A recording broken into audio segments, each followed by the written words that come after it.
Olá, meu caro amigo e seguidor. Seja bem-vindo à nossa live diária da Reflexão Matinal, onde eu convido você para irmos em direção ao nosso coração para lá, como jardineiros espirituais, elevar templos às nossas virtudes, fazendo-as crescer, florescer e frutificar, pois são elas que nos alimentam, que nos impulsionam nesta longa jornada em busca da felicidade. Jornada essa que não começou na atual encarnação, não. Já tivemos centenas, milhares de encarnações sobre o planeta, nos 5 continentes, inclusive nos lendários Atlântida e Lemúria.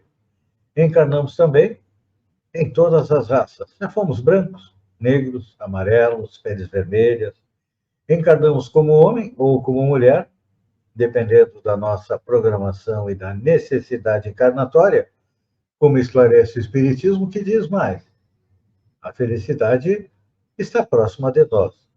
Só que para colocá-la dentro do coração, temos que fazer um trabalho de retirar dele, ou seja, arrancar a erva daninha dos vícios e defeitos. Então, neste sábado, dia 15 de fevereiro, vamos colocar mãos à obra?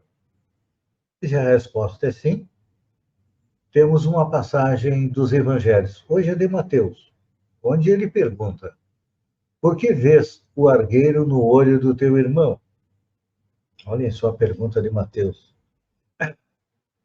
Ou melhor, do Evangelho de Mateus, a pergunta é de Jesus. Por que vês o argueiro no olho do teu irmão? Isso é simples de explicar e é fácil. Habitualmente, nós temos facilidade em fixar as inibições alheias, com absoluto esquecimento das nossas, porque aqui Mateus está nos colocando a primeira parte, onde ele diz o seguinte: por que vês o argueiro no olho do teu irmão e não vês a trave no teu? É fácil, né? A gente enxergar os defeitos dos outros.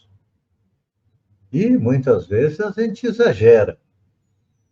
As fraquezas do próximo não é assim?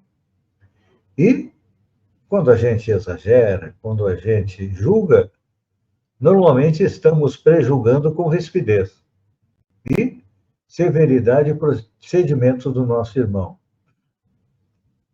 Só que quando a coisa vira contra nós, aí nós queremos que as pessoas sejam condescendentes conosco, não é? Pois é. Então, a pergunta de Jesus nos acorda para a necessidade da nossa educação, de vez que, de modo geral, descobrimos nos outros somente aquilo que somos, ou seja, é uma síndrome da transferência. A gente joga para os outros as nossas falhas. Então, tudo que eu não gosto nos outros é um problema que eu tenho. Por exemplo, vamos analisar algumas passagens dos evangelhos. Por exemplo, Maria de Magdala. Ela era uma mulher obsidiada e inconveniente. Mas para ele surgiu como sendo um formoso coração feminino, atribulado por angústias,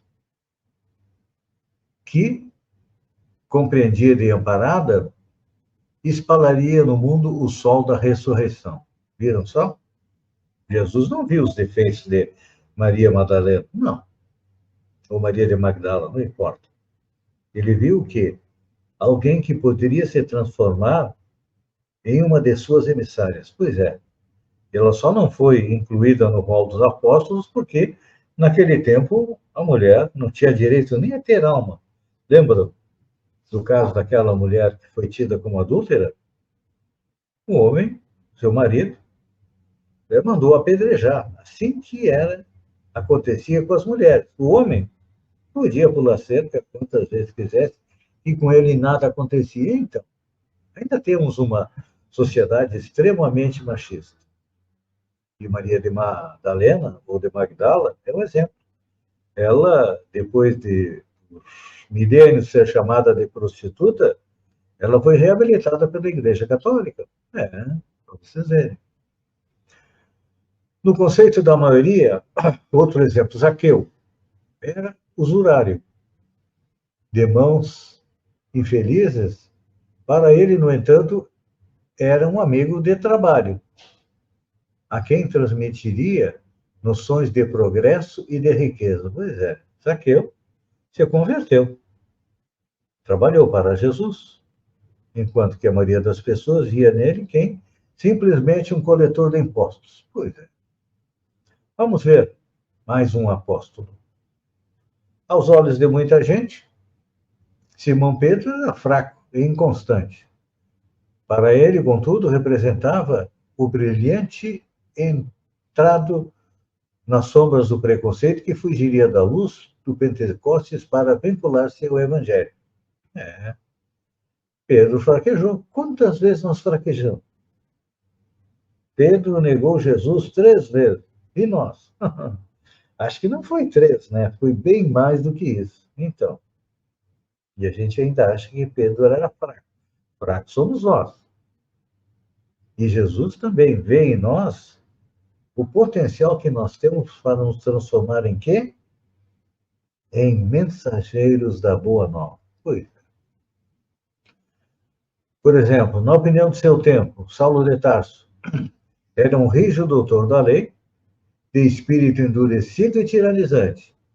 Para ele, porém, era um companheiro mal conduzido que buscaria em pessoa as portas de Damasco para ajudar na disseminação do Evangelho.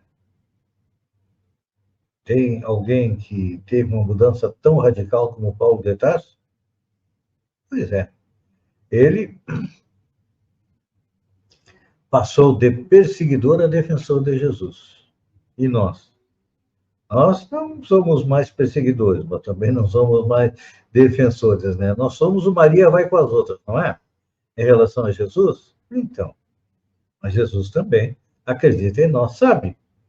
Que um dia, nós, espíritos imperfeitos, vamos chegar à categoria de bons espíritos e depois à categoria de espírito puro. Então,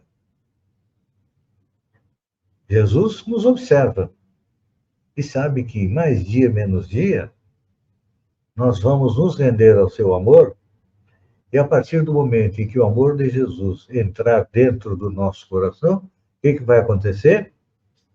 Ele vai mudar. Nós vamos retirar de lá a erva daninha dos vícios e defeitos e vamos nos transformar em cartas vivas do Evangelho, ou seja, vamos viver, pensar, agir de acordo com a lei de amor. Lembram da mensagem do Espírito Lázaro no Evangelho a respeito da lei de amor? Pois é. Ele diz que no início o homem só tem instintos, depois tem sensações e depois tem sentimentos. Nós já passamos a fase do instinto, nós já passamos a fase das sensações e hoje nós temos sentimentos.